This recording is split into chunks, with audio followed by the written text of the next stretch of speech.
নাপিতের কাছে চুল কাটাতে এলেন এক সরকারি কর্মকর্তা।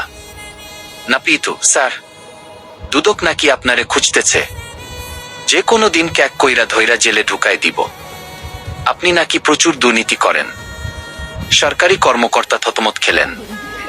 নাপিতকে ধমক দিয়ে বললেন, এই বেটা চুপ থাক, কাজে মন দে। পরদিন এক নেতা গেলেন চুল কাটতে।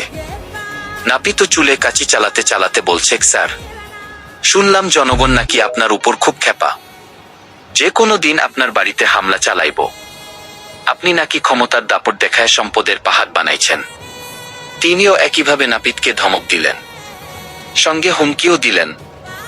কয়দিন বাদেই পুলিশ নাপিতের দোকান ঘেরাও করে তাকে আটক করে বলল, এই বেটা, তুই নাকি তোর কাস্টমারদের আজে বাজে কথা বলিস, তোর উদ্দেশ্য কি?